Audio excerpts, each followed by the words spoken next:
विद्यार्थियों, वंदे मातरम। भारतीय आश्रम की करंट अफेयर्स की क्लास में आप सभी का हार्दिक स्वागत है। आज अपने 1 और 2 सितंबर के करंट अफेयर्स के महत्वपूर्ण 10 प्रश्नों पर चर्चा करेंगे, जिनमें अपना सबसे पहला प्रश्न है वो ये है, संयुक्त राष्ट्र सुरक्षा परिषद का संकल्प 2593 संदर्भित करता है। किसका? यूएनएससी का संकल्प लिया इन्होंने 2593। अभी ये क्या है 2593? ये संकल्प है क्या? ये एक दस्तावेज है। उसमें क्या प्रावधान किया गया या किससे संबंधित प्रावधान है? ये अपने पास ऑप्शन, सबसे पहला ऑप्शन है नामित आतंकवादियों के उल्लेख को, दूसरा ऑप्शन है अफगानिस्तान पर प्रमुख चिंताओं को, तीसरा है प्रवासी पक्षियों के संरक्षण को, और चौथा ऑप्शन है परमाणु ऊर्जा के नवीनतम अनुप्रयोग को। तो किसको संदर्भित करता है? तो ये संदर्भित करता है अफगानिस्तान पर प्रमुख चिंताओं को। क्यों? क्योंकि वहां पे तालिबान का कब्जा हो चुका है। ये संकल्प किस लिए प्रस्तावित किया गया? चलिए अपने बात करते हैं। ये जो संकल्प है प्रस्तावित किया गया है किसके अंडर में? भारत की अध्यक्षता में यह प्रस्ताव पारित किया गया। किसके द्वारा? संयुक्त राष्ट्र सुरक्षा परिषद के द्वारा यूएनएससी संकल्प 2593 को अंगीकृत किया गया है। अब इसमें है क्या, जो प्रायोजित किसने किया था? तो फ्रांस, यूके और यूएसए के द्वारा प्रायोजित किया गया है। और इस प्रस्ताव में 13 जो देश है उन्होंने सहमति जारी कर दी है। मतलब एक तरीके से तालिबान को सरकार के रूप में स्थापना करने में सहमति व्यक्त कर दी है। किसी ने भी क्या है विरोध में, किसी ने भी एक ने भी क्या मतदान नहीं किया, मतलब विरोध किसी भी सदस्य ने नहीं किया। लेकिन रूस और चाइना ने मतदान नहीं किया। ये पृथक ही रहे, ना विरोध किया ना ये शामिल हुए। कौन? रूस और चाइना। कारण था जो कुछ आतंकवादी संगठन है उनको इस लिस्ट में शामिल नहीं किया था, इसलिए ये दोनों पृथक रहे। अब है क्या यूएनएससी संकल्प 2593? इसमें इन्होंने उल्लेखित क्या किया भारत की अध्यक्षता में? तो था ये कि अफगान क्षेत्र का उपयोग, जो अफगानिस्तान का क्षेत्र है उसका उपयोग किसी भी देश को धमकी देने या हमला करने या आतंकवादियों को संरक्षण देने और या प्रशिक्षित करने या आतंकवादियों की योजना निर्माण में वित्त पोषण नहीं किया जाएगा। मतलब किसी भी आतंकवादी गतिविधि के लिए इसका प्रयोग नहीं किया जाएगा, न ही किसी देश पर हमला करने के लिए इस क्षेत्र का प्रयोग किया जाएगा तालिबान के द्वारा। तो ये का संकल्प बहुत ही इंपॉर्टेंट है। अब सुरक्षा परिषद के बारे में बात करें तो यूएनए का जो यूएनओ संगठन है उसका एक महत्वपूर्ण अंग है। इसके जो निर्णय वो बहुमत से लिए जाते हैं, लेकिन क्या बाध्यकारी होती है सभी देशों पर? यूएनएससी के निर्णय बाध्यकारी होते हैं। इसमें सदस्य कितने हैं? 5 तो है स्थायी सदस्य। कितने? 5 स्थायी सदस्य हैं और 10 क्या है? अस्थायी सदस्य है। 10 क्या है? अस्थायी सदस्य है। 5 स्थायी सदस्य कौन से हैं? ट्रिक याद रखिएगा, ए बी सी एफ आ।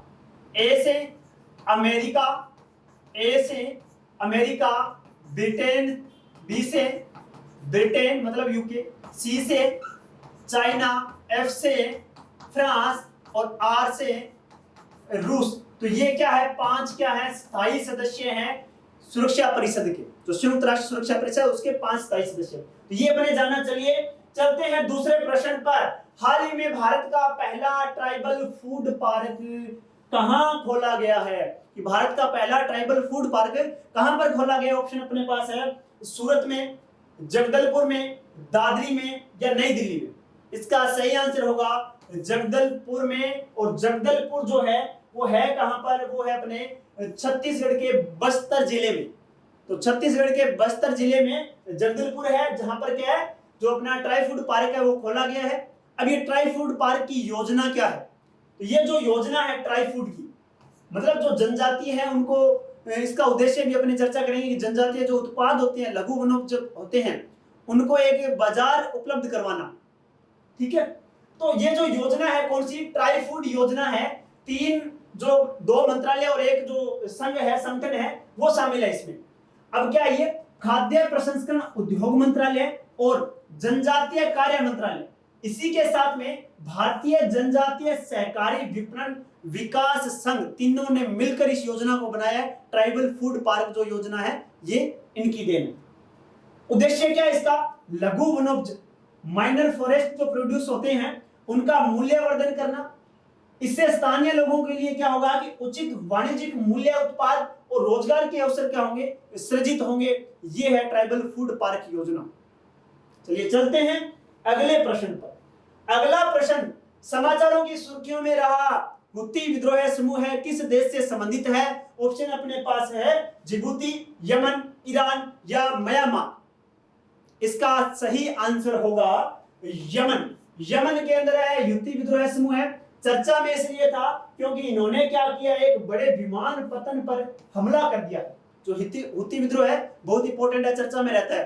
तो हुतियों ने क्या किया, हुती का एक समुदाय है, रिबेलियन समुदाय है, ठीक है। बड़े विमान पतन पर इन्होंने क्या हमला कर दिया है।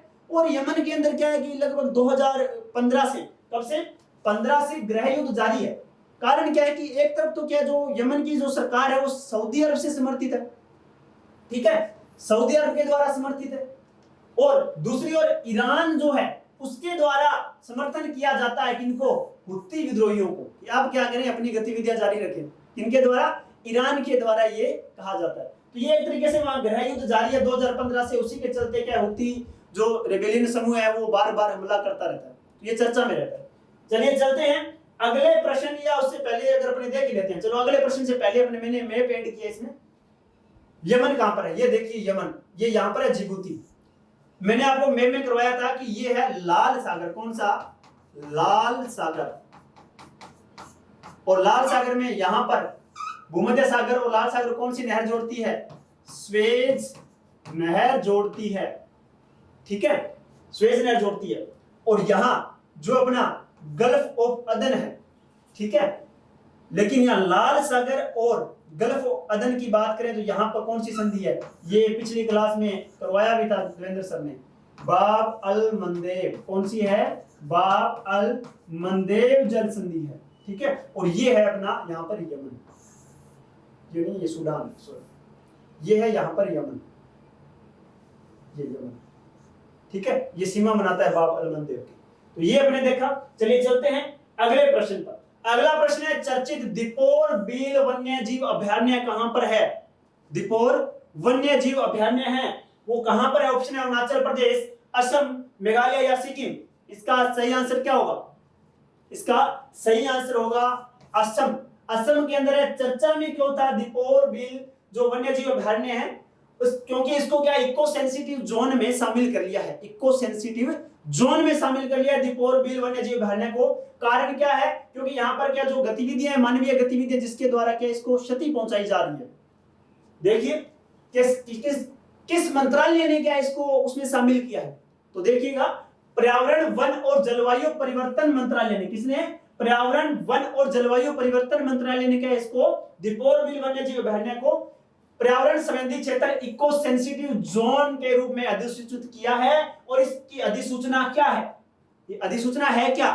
किया क्या जाएगा? यहाँ पर किया जाएगा अनियोजित शहरीकरण के कारण क्या उत्पन्न होने वाली वाणिज्यिक गतिविधियों और अत्यधिक जैविक तनाव को सीमित या कम करने में मदद करेगा इको सेंसिटिव जोन घोषित होने के बाद। और ये अभयारण्य है वो रामसर साइट में भी शामिल है। और मैंने आपको बताया था एक क्लास के अंदर, रामसर साइटें करवाई थी। कितनी है टोटल भारत में? 46। वर्तमान में भारत में 46 रामसर साइटें, बहुत ही इंपॉर्टेंट है, ध्यान रखिएगा। 2 फरवरी को आर्द्र भूमि विश्व आर्द्र भूमि दिवस मनाया जाता है, ठीक है। और रामसर ये मैंने बताया था ईरान के अंदर क्या है, ये शहर है। यहाँ पर 1971 के अंदर सम्मेलन हुआ था, उसमें ये अंतरराष्ट्रीय सहमति हुई थी कि कुछ स्थलों को अपने इसमें शामिल करेंगे, उनका संरक्षण करेंगे। तो ये था अपना प्रश्न। चलिए चलते हैं अगले प्रश्न पर। अगला प्रश्न है हाल ही में राज्यसभा के नए महासचिव के रूप में किसे नियुक्त किया गया है? ऑप्शन अपने पास है डॉक्टर रामाचार्यलू, दूसरा ऑप्शन है जेबी महापात्र, तीसरा है दीपक वर्मा, चौथा इनमें से कोई नहीं। सबसे टफ ये हो जाता है कि अब चौथा भी ऑप्शन हो सकता है इनमें से कोई नहीं, लेकिन इसमें नहीं है। इसका आंसर होगा डॉक्टर रामाचार्यलू। अब जो जेबी महापात्र है ये सीबीडीटी के अध्यक्ष नियुक्त किए गए। दीपक वर्मा है ये इनसे पहले थे महासचिव। तो चलिए देखते हैं अपने। तो राज्यसभा के सभापति कौन है वर्तमान में? एम वेंकैया नायडू जी हैं। तो नायडू जी ने इनको नियुक्त किया है राज्यसभा के महासचिव, किनको? रामाचार्यलू को। और जेबी महापात्र ये सीबीडीटी केंद्रीय प्रत्यक्ष कर बोर्ड है उनके अध्यक्ष नियुक्त हुए हैं अभी, ठीक है, हाल ही में। तो जेबी महापात्रा ये सीबीडीटी के नए अध्यक्ष नियुक्त हुए हैं। चलिए चलते हैं अगले प्रश्न पर, और अगला प्रश्न अपना है जेपेड JAPAD 2021 नामक बहुराष्ट्रीय सैन्य अभ्यास किस देश में आयोजित किया जा रहा है? कौन सा? जेपेड 2021 कहां आयोजित किया जा रहा है? मतलब बात कहां हो रही है? बहुराष्ट्र मतलब बहुत सारे देश है, इसमें कहां आयोजित हो रहा है? क्योंकि चर्चा में इसलिए इंपॉर्टेंट अपने लिए इसलिए क्योंकि भारत भी शामिल है, क्योंकि इसमें भारत भी शामिल है। कहां पर हो रहा है? ऑप्शन है भारत, चीन, रूस या ब्रिटेन। इसका सही आंसर होगा रूस में आयोजित किया जा रहा है जेपेड 2021। अब ये है क्या या किस लिए है? तो ये है आतंकवाद विरोधी सहयोग को बढ़ावा देने के लिए ये आयोजित किया जा रहा है कि अंतरराष्ट्रीय जो आतंकवाद है उसका विरोध किया जाए, इसके लिए सैन्य संगठन है या सैन्य अभ्यास है ये किया जा रहा है। इसमें यूरेशिया, यूरोप और एशिया और दक्षिण एशिया के कितने हैं? 9 देश इसमें शामिल है। इसके अलावा चाइना और पाकिस्तान भी है, लेकिन ये पर्यवेक्षक है, ऑब्जर्वर कंट्री है, ठीक है, इनको डायरेक्ट रूप से शामिल नहीं किया गया। कौन से? चाइना और पाकिस्तान। चलिए चलते हैं अगले प्रश्न पर, और अगला प्रश्न है बहुत ही इंपॉर्टेंट है, ये बहुत ही इंपॉर्टेंट प्रश्न है। Programme for international student assessment या पिस्सा फ्रेमवर्क के संबंध में असत्य है। जो पिस्सा फ्रेमवर्क है ये है क्या? इसमें है क्या क्या चीज बहुत ही इंपॉर्टेंट है। पहला ऑप्शन है यह एक योग्यता आधारित परीक्षा है जिसमें 15 वर्ष की आयु तक के विद्यार्थियों की क्षमता का आकलन करने के लिए डिजाइन किया गया। पहला ऑप्शन क्या है? योग्यता आधारित परीक्षा है जिसमें कितने वर्ष के? 15 वर्ष की आयु तक के विद्यार्थियों की क्षमता का आकलन किया जाएगा। दूसरा ऑप्शन आर्थिक सहयोग और विकास संगठन OECD। कौन सा है? OECD जो है उसके द्वारा प्रति 3 वर्ष में विद्यार्थियों के पढ़ने मतलब लर्निंग और मैथ साइंस साक्षरता को मापता है। मतलब 3 बिंदु है उनके आधार पर परीक्षा होती है। कौन से बिंदु है? एक तो लर्निंग और मैथ और साइंस, ये 3 है। पढ़ने, गणित और विज्ञान की पढ़ना उनको आना चाहिए, मैथ करनी थोड़ा कैलकुलेशन उनको आनी चाहिए, साइंस नॉर्मल उनको आनी चाहिए, उस पर आधारित है। तीसरा ऑप्शन है इसे सर्वप्रथम वर्ष 2000 में आयोजित किया गया था, परंतु भारत केवल एक बार 2009 में शामिल हुआ था। ये अपने पास ऑप्शन है 3, चौथा उपयुक्त सभी सत्य है। इसका सही आंसर क्या होगा?